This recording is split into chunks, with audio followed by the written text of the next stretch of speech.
Are you taking prednisone for psoriasis and wonder, are there any natural substitutes or alternatives to prednisone I could possibly use? I can definitely understand why, because prednisone is the most hated drug in the world because it causes more side effects than any other drug.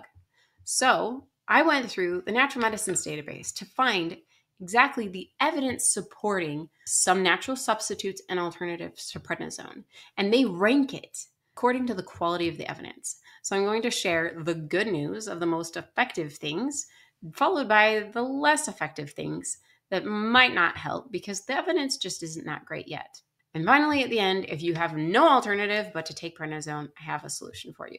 So first of all, and this is labeled as effective, and they rarely label anything as effective because it's essentially FDA approved, which it is.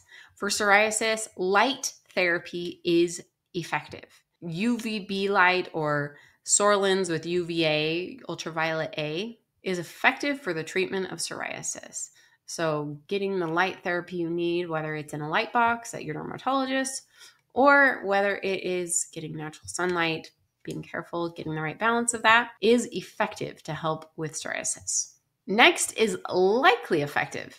Now this is vitamin D, but it's not necessarily the vitamin D pills that you would take. It's topical vitamin D, so vitamin D creams or ointments, and vitamin D analogs. Those are things that are similar to vitamin D. They improve symptoms of psoriasis, but the pill itself has not been shown to be very effective in improving the symptoms of psoriasis. Now I'll share 3 possibly effective natural substitutes for prednisone if you're taking it for psoriasis. And the first is aloe. If you get an aloe cream and rub it on your psoriasis lesion, it may reduce the redness and the scaling and improve the psoriasis plaques. But aloe gel doesn't necessarily do as well. So specifically, it's aloe cream that has been shown. But there's just not a lot of high quality evidence yet. It's still emerging evidence for aloe. This one I'm not personally very familiar with. It's Isatis, I think is how you say it. It says clinical research shows that topical Isatis leaf extract may reduce the severity of nail psoriasis. So if you have psoriasis on your fingernails, then topical Isatis may be helpful.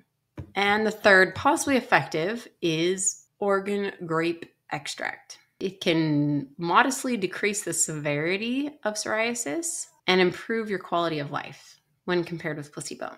And this specific cream may be as effective as calcipotriene or vitamin A Dovanex cream for some patients. So if you have no options besides applying or taking high-dose steroids to make your psoriasis tolerable for you, it's always about finding the benefits and the risks.